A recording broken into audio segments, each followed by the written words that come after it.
حیض سے پاکیزگی حاصل کرنے کے بعد اگر خاکی یعنی براؤن یا زرد یعنی یلوش پانی خارج ہو تو دوبارہ غسل کرنے کی ضرورت نہیں.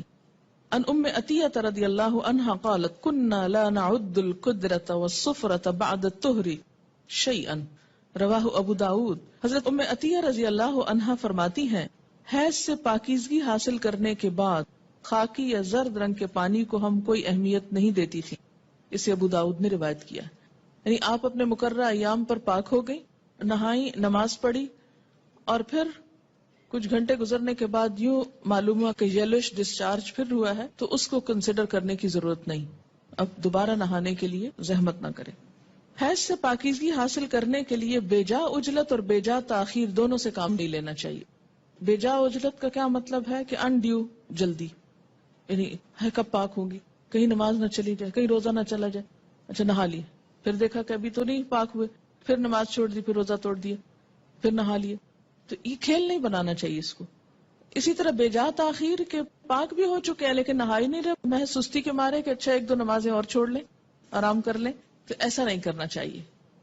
غسل حیض میں تاخیر ہونے پر قضا نمازیں ادا کرنا چاہیے. یعنی اگر کسی وجہ سے پانی ختم ہے, پانی نہیں ہے, یا کئی سفر کی حالت میں ہے کہ ٹائم پہ نہیں پہنچے آپ کہ نہا سکیں, یا کوئی وجہ بن گئی, یعنی جان بوجھ کے نہیں, ہو گیا ایسے, تو پھر کیا ہے, جب نہا چکے تو پچھلی نماز لوٹائیں. كن النساء يبعثن الى عائشة رضي الله عنها بالدرجة فيها الكرس فيها السفرة فتقول لا تعجلن حتى ترين القصة البيضاء تريد بذلك الطهر من الحيضة رواہ البخاری. خواتین رسول اللہ صلی اللہ علیہ وسلم کی زوجہ محترمہ سیدہ عائشہ رضی اللہ تعالی عنہا کے پاس ڈبیا میں روئی رکھ کر بھیجتی جس میں ابھی کچھ زردی باقی ہوتی, تو حضرت عائشہ فرماتی جب تک صاف شفاف پانی نہ دیکھ لو اس وقت تک طہر حاصل کرنے کے لیے جلدی سے کام نہ لیا کرو. یعنی جب تک بالکل صاف نہ ہو جائے انسان اس وقت تک نہانے میں جلدی نہیں کرنی چاہیے. سیدہ عائشہ رضی اللہ تعالی عنہا کی مراد حیض سے طہارت حاصل کرنا ہوتی تھی. القصۃ البیضاء کا لفظ دیکھ رہے ہیں یہاں پر آپ عربی عبارت میں, یہ انہوں نے معیار بتایا, حتی ترینا القصۃ البیضاء وائٹ ڈسچارج.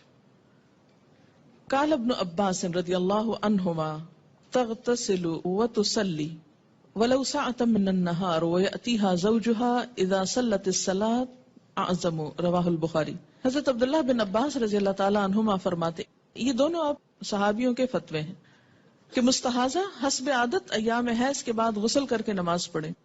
مستحاضہ کون ہوتی؟ حیض کے علاوہ جو بلیڈنگ ہوتی ہے بیماری کے طور پر وہ استحاضہ کہلاتی ہے. یعنی سارا مہینہ سپاٹنگ ہوتی رہتی ہے.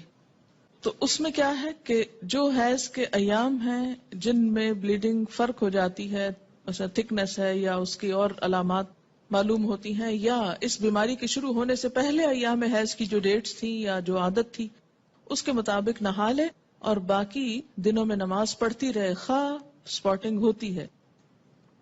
حضرت عبداللہ بن عباس فرماتے ہیں کہ مستحاضہ غسل کر کے نماز پڑھے خواہ ان کی ایک گھڑی باقی ہو, مثلاً سورج غروب ہونے میں 5 منٹ ہے اور اب وہ نہا کر نکلی تو پڑھے اثر.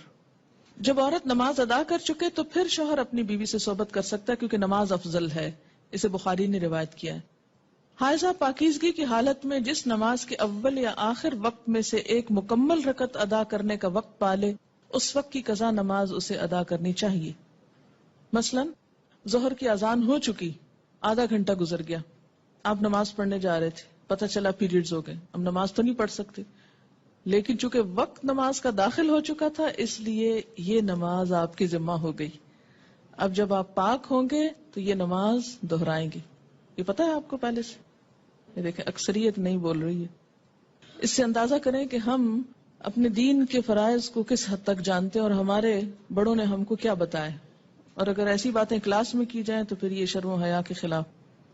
دیکھیں کہ یہ مسائل پڑھائے اس لیے جاتے ہیں کہ انسان فرائض میں کوتاہی نہ کرے, کیونکہ فرائض کی پوچھ ہے قیامت کے دن. اور اسی طرح اگر عصر کا وقت مثلا ختم ہونے سے آدھا گھنٹہ پہلے پاکی حاصل کی, اب نہانے میں 20 منٹ لگ گئے, 10 منٹ باقی ہیں, اور جتنی دیر میں مصلی بچھایا مغرب کی نماز ہو گئی. بعض اوقات ایسا نا سردی ہوتی ہے, دروازے بند کرتے, جائے نماز بچھاتے کرتے ٹائم ہو جاتا ہے.